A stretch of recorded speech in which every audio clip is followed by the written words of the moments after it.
May 1998. The ruins of Hogwarts. The air is heavy with the smell of burning stone and ozone. Through the chaos of battle, one sound cuts through the noise caned, the dry, raspy sound of a massive body sliding over cold tiles. Nagini. For every single one of us watching that moment, she was the embodiment of absolute evil. A ruthless killing machine. Voldemort's favorite toy. The very beast that sank its fangs into Severus Snape's neck while Harry Potter watched in horror from the shadows. We hated her. We feared her. And when Neville Longbottom raised the sword of Gryffindor, slicing her head from her body, audiences around the world exhaled in relief.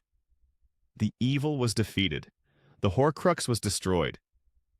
But what if I told you that our relief was a mistake? What if I told you that in that moment, what fell to the stone floor wasn't just the head of a magical beast, but a woman who had been waiting for this death for almost 70 years? A woman locked inside her own skin, trapped in the most terrifying prison imaginable. To understand the true horror of this tragedy, we need to rewind the tape and look at a medical diagnosis that was far worse than any unforgivable curse. Let's get the facts straight. Nagini is not an animagus. Sirius Black or Minerva McGonagall could transform into animals at the snap of a finger. For them, it was a gift, a controlled skill. For Nagini, it was a death sentence. A maledictus. A carrier of a blood curse passed down exclusively through the female line. J.K. Rowling once admitted she sat on this secret for 20 years, and the very name Nagini is a direct reference to the Naga of Indian mythology, half-human, half-snake beings. The nature of the curse is terrifyingly simple. It is a one-way ticket. At first, you transform by choice. Then you start losing control. And in the finale, you remain a beast forever, forgetting you ever knew how to speak, cry, or feel like a human being. Imagine living with a countdown timer inside your head. You know that one day you will fall asleep as a woman and wake up as a monster, and there will be no turning back. This isn't a superpower. It is a slow execution stretched over decades. But while that timer was still ticking down back in 1927, we don't meet a monster. We meet a broken yet kind young woman. Paris, 1927. In Fantastic Beasts, we see a Nagini who is roughly 30 years old, and the sight is heartbreaking. This isn't a villain. This is a shy, quiet girl working in a magical freak show, the Circus Arcanus, where she is paraded around as a curiosity. She is an outcast, just like Credence Barebone, with whom she shares her pain. Pay attention to a detail many miss when Grindelwald, the most charismatic dark wizard of the age, offers her a place in his revolution. She refuses. She had a choice, and she chose the light.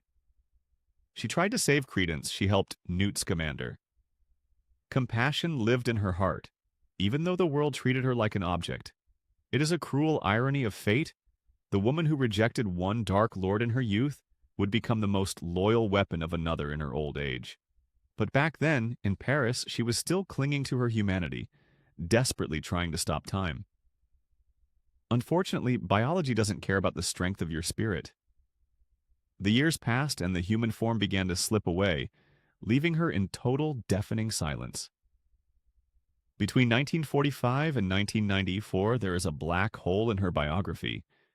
It was during this period that the curse delivered its final blow. We don't know exactly when it happened, maybe in the 40s, maybe later, but the day came when the transformation simply didn't reverse. Imagine the horror. You try to stand on your feet, but they are gone. You want to scream, to call for help, but only a hiss escapes your throat. Nagini was trapped, permanently. Ordinary snakes of her type live for about 20 years. Nagini lived for over 90. The magic of the curse wouldn't let her age or die naturally, condemning her to an eternal existence in a foreign body. For decades, she wandered the forest, likely losing her mind. Human memory was being overwritten by predatory instincts. The cold, the hunger, and the worst part, the silence. No one in the entire world could understand her.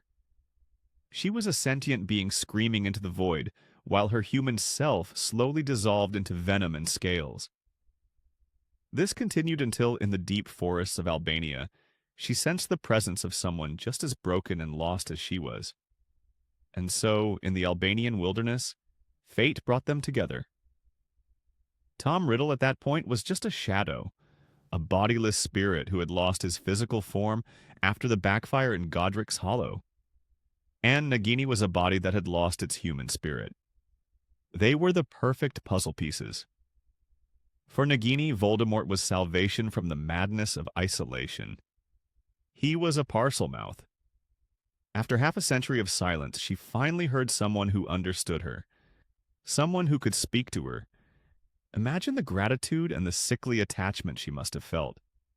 This wasn't just servitude to a master, it was a symbiosis of two cripples. Her venom nursed his weak, rudimentary body, and his presence gave her a reason to exist. But Voldemort wouldn't be Voldemort if he didn't ruin everything completely. By murdering Bertha Jorkins, he turned Nagini into a Horcrux. He forced a piece of his mangled soul into a creature that was already barely holding onto the remnants of her own identity. That was the end. The woman inside the snake finally gave way to the Dark Lord's magic. It was this bond, born of despair and sealed with dark magic, that led her back to Hogwarts, right under the blade of the sword that was destined to end her suffering. And here we are, back in that courtyard of the ruined castle. May 1998. Neville swings the sword. Silver meets flesh.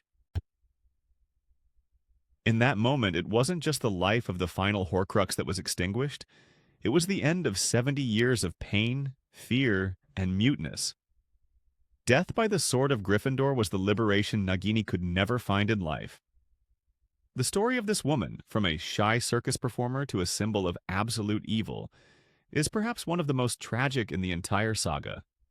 It reminds us that beneath the skin of every monster there may be a mutilated soul that simply had no one to save it.